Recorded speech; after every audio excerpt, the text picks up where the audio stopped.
Hello students, this is our third video on electricity. In the first lecture we discussed about the historical background of electricity and some of the very practical applications of electricity in our day-to-day life situations. In the second lecture we discussed about charges and we also discussed a little bit about the parts. So now in this lecture we are going to formally start with the we can say the formal syllabus of CBSE, and that is the first topic is electric current. So first of all, let us try to understand what is electric current. And if you want to understand what is electric current, go and touch a live wire with your bare feet. बिना चप्पल और जूते पहने हुए आप जाइए और एक live wire को पकड़ लीजिए, then you will come to understand कि what is electric current. And anyway, I will not suggest that. Please don't do that. But those who have ever done that, they can understand it very well. So, as a precaution, I'm not suggesting to do that. But yes, of course, those who don't love their life and वो तंग आ चुके हैं, ऐसा लोग कर सकते हैं, कभी-कभी किए हैं लोगों ने. But don't ever try to do that. Because even a current in milliamperes is fatal, and that can result into the muscular strains. So strains create कर सकता है हमारे bodies में. So please don't do that. So this is how we start with electric current. और यदि definition की बात करें electric current की हम लोग, तो electric current is defined as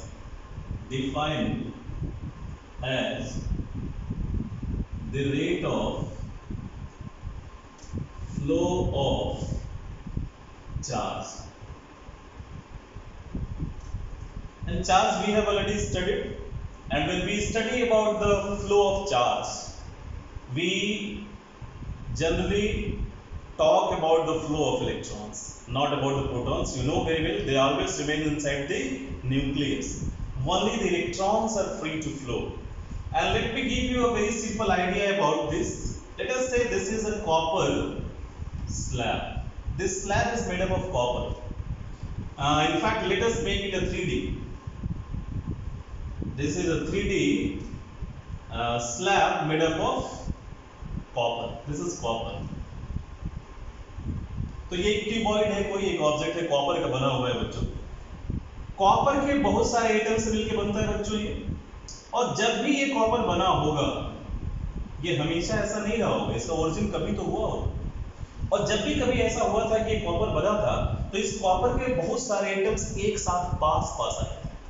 और जब ये कॉपर के एटम्स पास आते हैं बच्चों, तो इनमें जो इलेक्ट्रॉन्स होते हैं, वैलेंस इलेक्ट्रॉन्स, जिनकी बात हमने प्रीवियस लेक्चर में की थी, कुछ वैलेंस इलेक्ट्रॉन्स इन एटम से बाहर चले जाते हैं. और जब वो इन एटम से बाहर जाते हैं बच्चों, तो वो फ्री हो जाते हैं. वो इन जगहों पे जहां पे ये इन एटम्स के बीच में गैप होता है, अपने आप को वहां उधर रखते हैं और उससे फ्लो करते रहते, लगातार फ्लो करते रहते हैं. उनके बीच में बच्चों रैंडम मोशन होता रहता है, इधर इधर इधर ऐसा होता रहता है. They keep on moving in the random direction. Zigzag motion होता है, जैसे ब्राउनिंग मोशन आपने पढ़ा था लिक्विड्स के केस में, या गैसेस के केस में हम पढ़ते हैं zigzag motion of the molecules of the gaseous particles. अब गैसियस मॉलिक्यूल्स बिल्कुल ऐसे ही यहाँ पे इलेक्ट्रॉन्स का जिगजैग मोशन हो रहा है. खैर एनीवे, तो ये होता है बच्चों.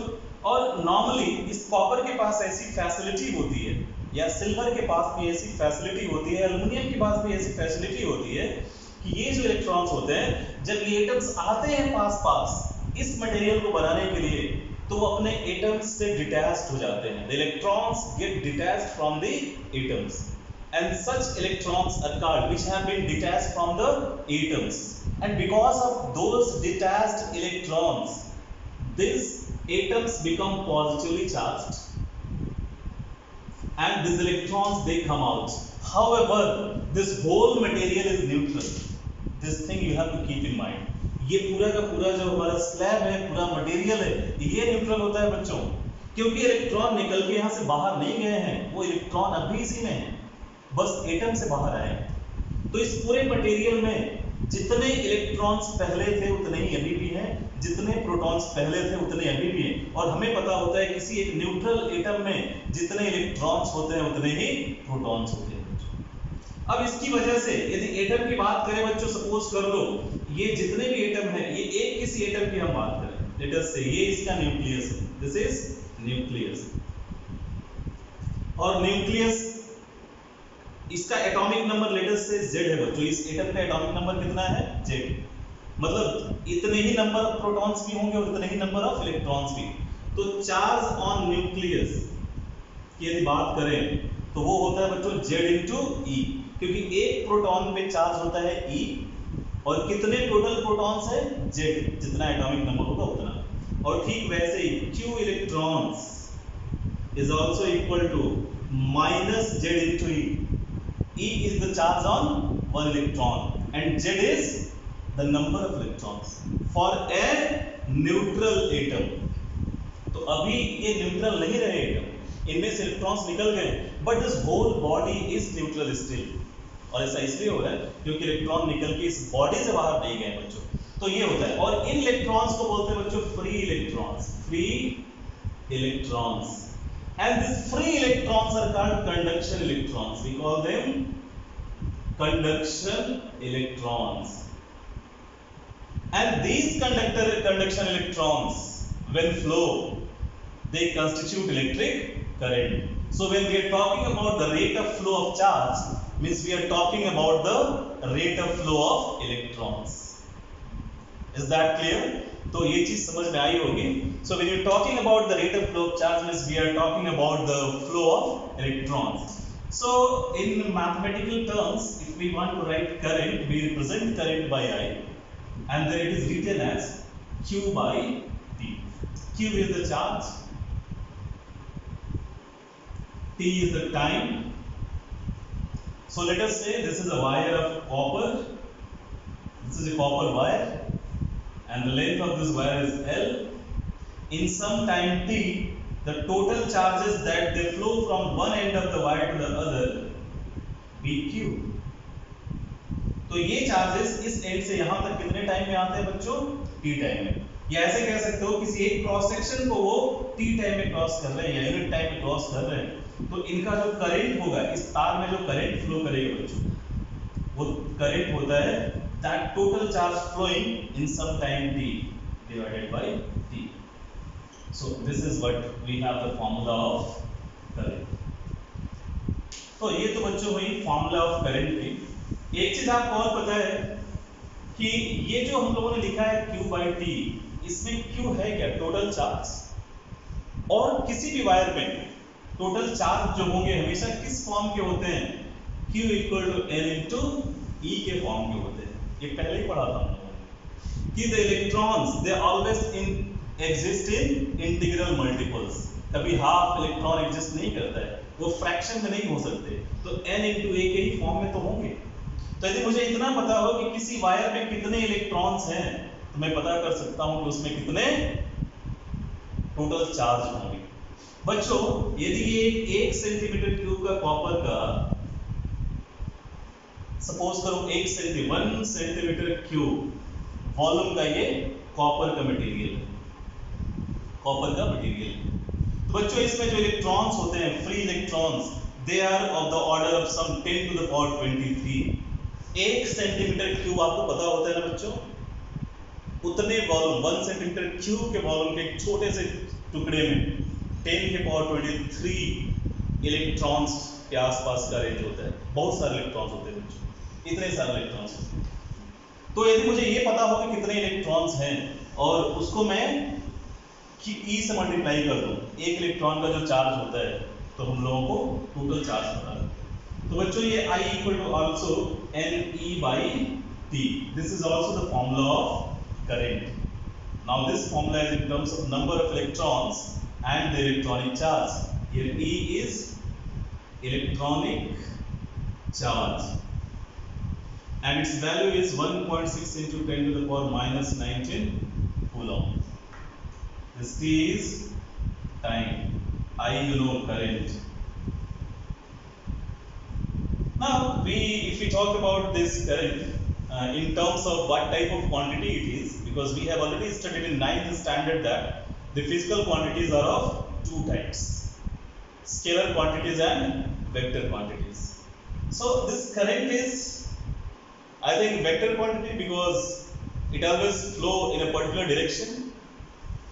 इसका अपना कुछ डायरेक्शन तो होता होगा, but to your surprise this is not a vector quantity, it is a scalar quantity। ये स्केलर क्वांटिटी होता है बच्चों, इसका कोई डायरेक्शन नहीं होता है।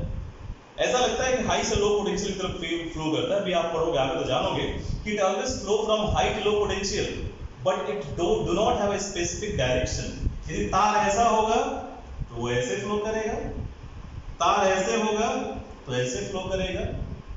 ये एक चीज पता होती है कि ये हाई पोटेंशियल होता है और इधर लो होता है, because it flows from higher to lower, but इसका डायरेक्शन स्पेसिफिक नहीं होता है बच्चों। जैसे डिस्प्लेसमेंट की बात करें बच्चों, तो आपको पता है एक पॉइंट ये ए है और ये बी है, तो मैं एक शॉर्टेस्ट पाथ ड्रॉ करूं ए से बी की तरफ, ए से बी की तरफ, तो ये डिस्प्लेसमेंट एक वेक्टर क्वांटिटी होती है, बिकॉज यहां हर जगह आप देखो बच्चों डायरेक्शन सेम है ये। लेकिन इसी पॉइंट तक पहुंचने के लिए कोई दूसरा पाथ मैं ले लूं तो ये हमारे लिए डिस्टेंस है बच्चों, और आपको पता है कि distance is not a vector quantity, distance scalar quantity होती है। और यहां पे आप देख सकते हो ये पाथ सेम नहीं है। Distance can be equal to displacement, but distance is not a vector quantity, displacement is a vector quantity। In the same way this current can flow in any particular direction, in any direction, random direction, it do not have a specific direction, and in other words we can also say that it does not follow the law of vector addition and subtraction, it doesn't follow the vector law of additions, that you will study in the higher classes। anyway तो ये चीज हमको समझ में आई बच्चों कि electric current is a scalar quantity। So electric current